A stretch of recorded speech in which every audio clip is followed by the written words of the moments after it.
5:47. 5:47 p.m. No, 4:47. Excuse it, 4:47. Look at that. Look at that thing, Ken. Ellen, we're on TV. We might be on TV, so don't say anything. Look at that. Welcome to Winds of Change. Last year was not an active severe weather season, although this year has started out with a bang. Over the next half hour, we'll refresh your memories of what kind of severe weather we see in mid-Michigan and how to protect yourself against it. Plus, we'll tell you about this facility here in Grand Rapids, which now covers the Lansing-Jackson area. Plus, we'll show you some severe weather that you have to travel to get in. We'll find out about all that and more coming up in just a few minutes. Stay with us. We'll be right back. The TV6 Storm Team presents Winds of Change. The severe weather season is here, and the Storm Team wants you to be prepared for what lies ahead. Learn how to protect yourself and your family should severe weather strike. Winds of Change is brought to you by Capital Cadillac, Quality Dairy, and Auto Owners Insurance. The final result of severe weather is usually injury and property damage, but a lot can be determined about a severe thunderstorm or tornado by the damage it creates. Meteorologist Andy Provenzano takes a look at how that is being studied.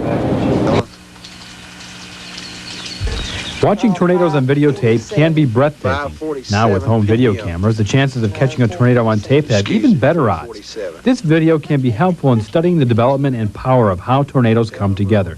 But what can be even more telling of how this wind power works is to study the damage left behind. It can tell a lot about that storm. An ongoing study at the University of Oklahoma is doing just that. By gathering debris, looking at the debris pattern, and the damage the storm creates can tell researchers such things as wind speed, the wind pattern, and the intensity the storm reached to create a tornado. Researchers even retrieve old canceled checks that they've traced back to towns miles away. Results so far indicate that most of the time the heavy damage is to the right of the tornado path. Plus, they found that some strong storms can keep debris up in its clouds and turbulent winds for up to an hour before it falls to Earth. What makes the study of damage even more important is it can save lives, since it's the flying debris that injures and even kills. Such things as stones, broken glass, splinters of wood, or even the neighbor's lawn chair can become lethal weapons. This debris can travel at speeds of 75 to up to 200 miles an hour. Debris traveling at those speeds makes them no different than a bullet. That's why the best safety tip to protect yourself against flying debris is to go to the lowest level, an interior room, and if possible, under something sturdy. You want to put as many walls between you and the storm as possible so that it absorbs the impact of these projectiles. Ideally, a basement works the best, allowing the debris to go overhead. Unless you have experienced this awesome force, you can only imagine the wind speed it takes to find such things as playing cards embedded in a car tire or a piece of straw driven into a living room wall. Maybe only Hollywood can duplicate the horrifying seconds of entering a tornado debris cloud. Let's assume the worst at this point. Joe! Bill! It's coming! Everybody underground now! Joe, come on! Get underground! Take cover right now! Go! Joe! Joe, come on, hurry! Let's go! Everybody down!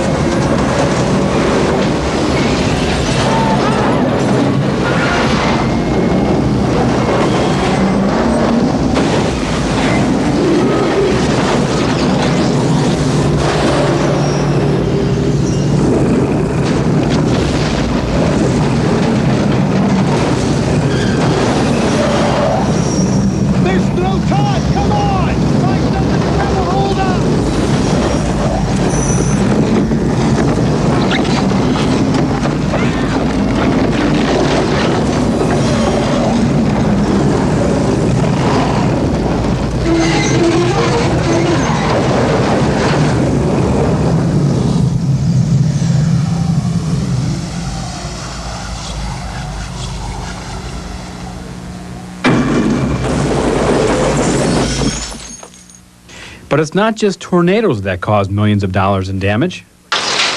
The criteria used by National Weather Service, a thunderstorm is not considered severe unless it produces winds in excess of 55 miles an hour, hail larger than half-inch diameter, or if Doppler radar indicates one of these is about to happen. It's the hail that often makes a storm severe in mid-Michigan. Large hail is very common in springtime due to the fact that the cold air of winter is only a mile or so above the warmer ground. With a very turbulent storm, raindrops are carried by updrafts to the top of the storm, where temperatures can be as cold as 50 degrees below zero. The drops freeze and begin to fall back through the storm, collecting more moisture as it falls. The updraft winds carry the small hailstone back to the top, where it refreezes a bit larger. This trip continues many times over until the updraft cannot support the hailstone any longer. An updraft of around 37 miles an hour can produce a hailstone 3/4 inch in diameter. 60-mile-an-hour winds can support a 2-inch hailstone, and a 100-mile-an-hour wind produces a hailstone up to 3 inches in diameter. That makes hail another projectile that can do damage to property and cause injury. Residents of a small town in south-central Michigan found this out just a few weeks ago when hail up to 1 inch in diameter caused extensive damage in the small town of Clayton. Weather got rather nasty. Hailstones bigger than golf balls. Busted a lot of windows out, damaged a lot of business. High winds. Knocked down a lot of trees, power lines. We're currently out on a couple of power lines down and trees down. The hail fell with such force that it even broke the vinyl siding on houses. Hail like this can cause damage well into the millions of dollars. Not only does hail do damage, it also is a good indicator that you are in the worst part of the storm. If there were a tornado to form, it would most likely form very close to the heavy rain shaft or hail area. So next time you're watching the storm go by outside your window and hail begins to fall, you now know that being next to the window is not the place to be.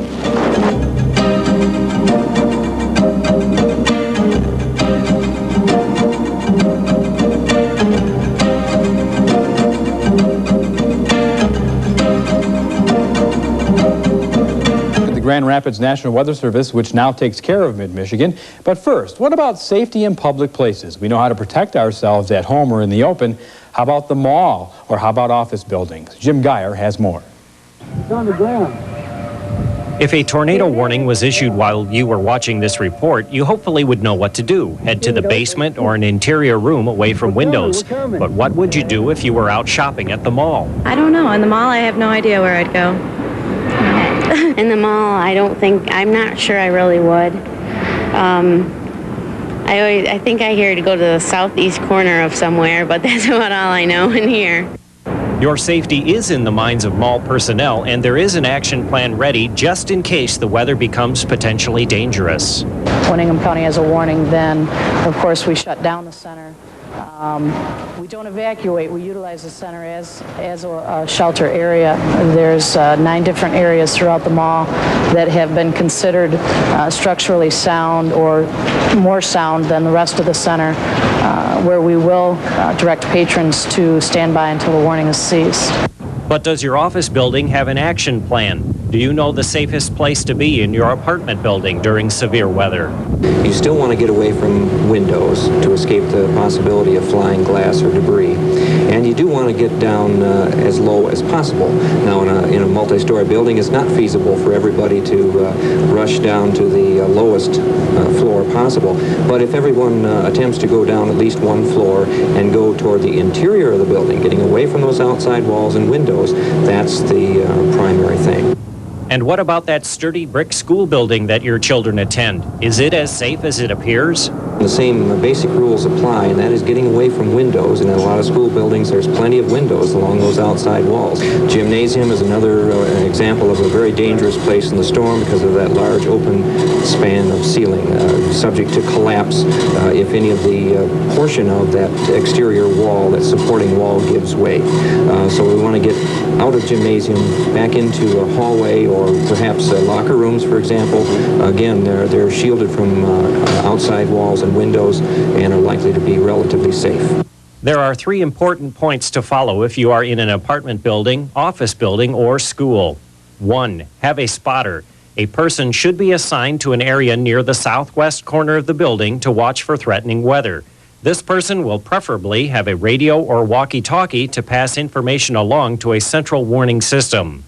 2. Get to the lowest level well ahead of time. It's too late to head for shelter when the tornado is bearing down on you. 3. Avoid weak points of a structure. Stay away from windows and out of large rooms with high roof spans, such as gymnasiums or courtyard areas and large wings in a mall. Interior, windowless rooms are the safest rooms in a building. With these few safety tips in mind, hopefully you won't get caught off guard the next time severe weather moves into mid-Michigan. The people responsible for your safety at the malls, in the theaters, or just at home are the forecasters at the National Weather Service who issue the warnings.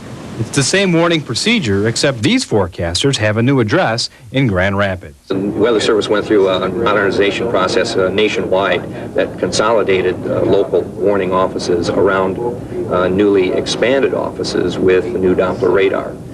So what's happened in Michigan in general is we've reduced the total number of offices from 10 down to 4, but each of those 4 offices has a much greater capability than any of the smaller offices had before.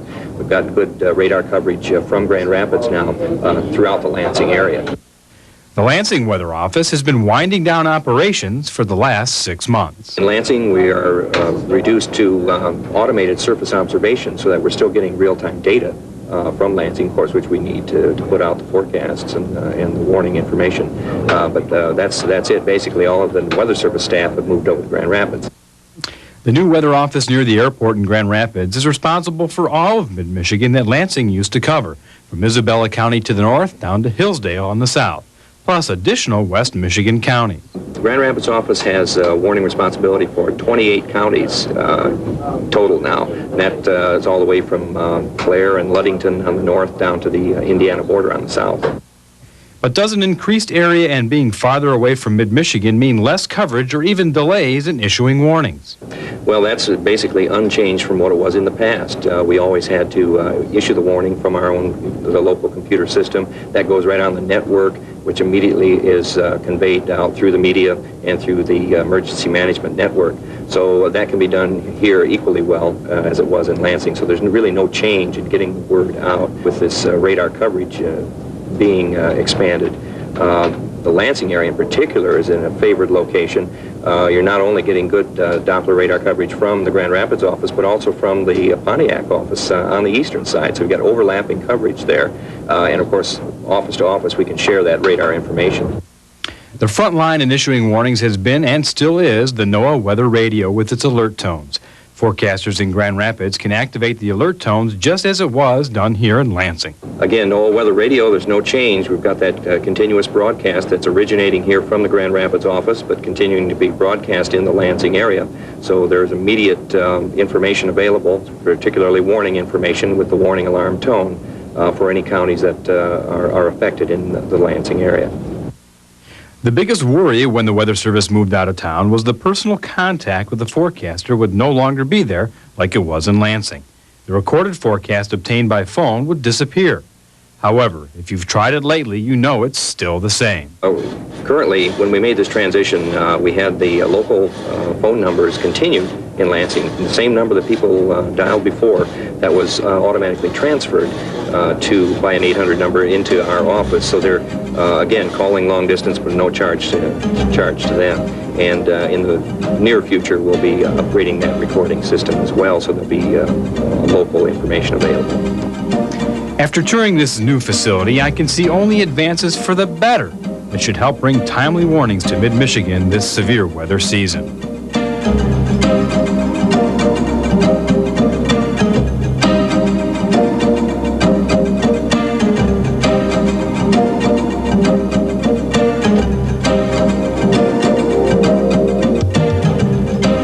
Make it to mid-Michigan, but what happens if you're on vacation in the Gulf Coast region or in the tropics and a hurricane happens to take a path toward your destination? What should you do then? Let's take a look. Last year's Atlantic hurricane season was the second most active on record, with 19 named storms, 11 of which became hurricanes. 2 of the most destructive and deadly storms moved through the Caribbean during the late summer months of 1995. Hurricane Louise was already a large hurricane by the time it reached the northern leeward islands of the Caribbean. Louise passed directly over the island of Barbuda, packing winds of over 130 miles per hour. Major damage was reported from Antigua northward to Anguilla. By the time Louise had left the Caribbean, 17 people were dead. 70% of the buildings on Barbuda were damaged. Estimates for St. Martin were pegged at $1.8 billion.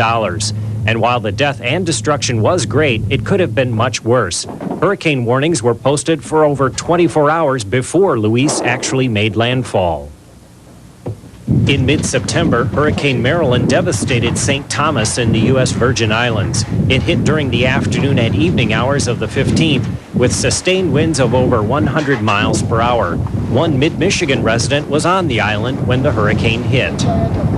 You can't imagine the wind, the sound. It sounded just like a freight train, and you were right next to it. And it just, it's,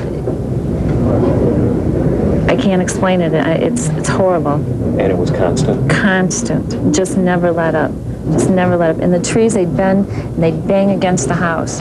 And we were trying to work. I had the one room all set up with candles and flashlights, and there was this one bathroom we were going to go into, but when it did, we barely got to the closet we were going into because the patio doors, they just started blowing out and the roof started going, and we just got in where we could, and we had the neighbor's dog, and thank God we did, because their house went down too. If we hadn't kept the dog would have died. I like roller coasters and I love Cedar Point, but when I park my fanny with a mattress wrapped around me and one over my head, and I feel like I'm on a roller coaster like that with the house, I don't want to ride that ride again. From 8 p.m. till 4 a.m. Yes, it was a long ride. I was in there praying, and I promised this and I promised that, and when I got to the part that I knew I couldn't promise, I said I'd work on it. And so, must have worked. I'm here. With so many people now traveling to warm weather climates, a knowledge of tropical weather conditions should also be a part of planning that next vacation. I think people should really find out what the weather's going to be like before they go, like maybe a day or two before. Just check with their local television station or the Weather Channel or some type of weather information. You can get a lot of information off the World Wide Web on their destination and what it's going to be like. If bad weather's expected, at least they'll know about it, and maybe they can take some precautions before they actually get there and prepare for it just a little bit. Now, if they check the weather before they go and they're not expecting any hurricanes, going to be a nice day, they might probably not going to check that. But if they are, if the storm is headed that way, they might want to check with management on where the evacuation shelters are, what's the best way to get there, the quickest and safest way to get there, things like that. Not only are the tropical weather forecasts on the World Wide Web, hurricane safety tips are also available from the Federal Emergency Management Agency on their website. And Storm Center 6 will, as in the past, monitor tropical weather activity for the benefit of Mid-Michigan residents who may be traveling to those tropical destinations.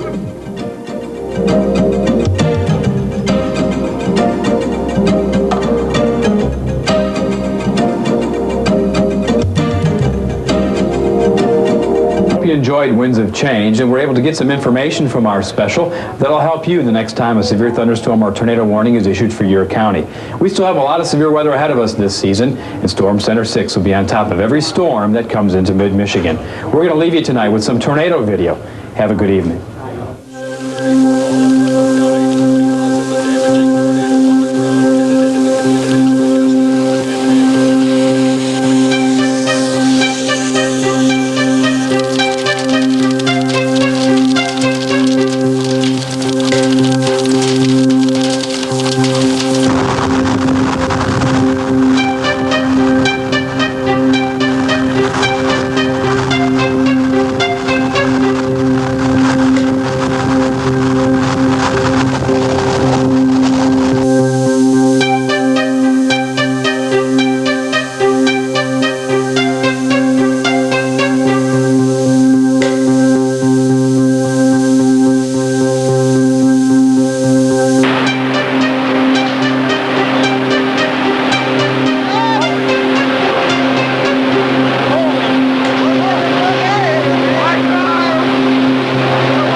Winds of Change has been brought to you by Capital Cadillac, Quality Dairy, and by Auto Owners Insurance.